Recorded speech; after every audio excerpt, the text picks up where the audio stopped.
নমস্কার বন্ধুরা, স্বাগত আমার চ্যানেলে। আজকে আমি বানাতে চলেছি ছোটদের খুব প্রিয় আর বড়দের মুখে জল আনার মতন রেসিপি জাম আলু। চলুন ভিডিওটা শেষ পর্যন্ত দেখা যাক। ফার্স্টে আমি জাম আলুগুলোকে জলের মধ্যে ধুয়ে নেব এবং এইটার জাম আলুটার ওপরে না একটা পাতলা লেয়ারের খোসা আছে, যেটাকে আমি ছাড়িয়ে নেব ভালো করে।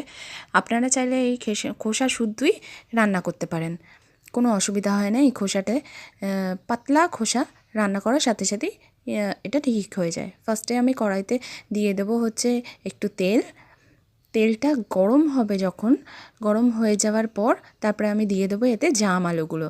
আমি খোসা ছাড়িয়ে নিয়েছি, আপনারা চাইলে খোসা শুদ্ধ করতে পারেন। তারপরে আমি দিয়ে দিচ্ছি হচ্ছে একটা দারচিনি আর লঙ্কা ফোড়নে দিয়ে দিচ্ছি। এই পেস্টটার মধ্যে রয়েছে টমেটো, আদা আর জিরে, তিনটে একসাথে করে আমি পেস্ট করে তেলের মধ্যে দিয়ে দিচ্ছি এবং সেটাকে আমি ভালো করে নাড়িয়ে চাড়িয়ে একটু কষে নিচ্ছি, যাতে আদাটার আর জিরে আর টমেটোর যে কাঁচা গন্ধটা থাকে সেই কাঁচা গন্ধটা চলে যাক। তার মধ্যে জিরে দিয়ে দেবো এবং দিয়ে দেবো হলুদ পরিমাণ মতো।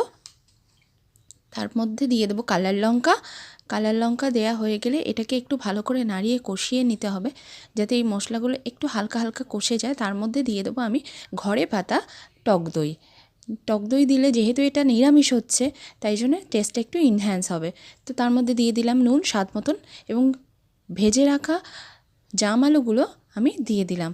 তার সাথে মশলাটা কষানো হয়ে যাওয়ার পরে জাম আলু দিয়ে দেওয়ার পরে এটাকে আরেকবার ভালো করে নাড়িয়ে চাড়িয়ে আমরা মিক্স করে নেব, যাতে মশলাটা জাম আলুর সাথে ভালো করে মিক্সড হয়ে যায়।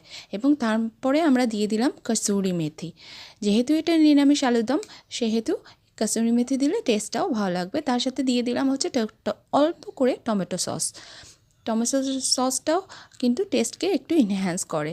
তো তার মধ্যে দিয়ে দিলাম অল্প জল, যেহেতু আলুটাই আমরা ভেজেছি সেদ্ধ হয়েই এসছে, তো অল্প জল দেবো। তার মধ্যে দিয়ে দেবো চিনি, একটু স্বাদ মতন চিনি, আর নুনটা থাকলে বেশ আলুরদমটা বেশ খেতেও ভালো লাগে।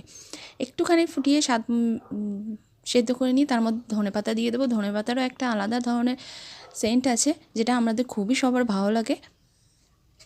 তার মধ্যে ধনেপাতা দিয়ে এবারে আমরা এটাকে আরেকবার ঢাকা দিয়ে ফুটিয়ে নিয়ে তারপরে এটাকে রেডি হয়ে যাবে। এটা খুব সুন্দরভাবে রেডি হয়ে যাবে এবং এটার মধ্যে খুব একটা গ্রেভি না, খুব অল্প গ্রেভি থাকবে। আবার গ্রেভি একদম শুকিয়ে গেলে মুশকিল, রুটি পরোটা ভাত সব কিছুর সাথেই এটাকে খাওয়া যাবে, তাই জন্য অল্প গ্রেভি থাকবে। এবং ভিডিওটা যদি তোমাদের ভালো লেগে থাকে তাহলে আমার নেক্সট ভিডিও দেখার জন্য আমার চ্যানেলটাকে সাবস্ক্রাইব করে নাও আর ভিডিওটা একটু লাইক করো।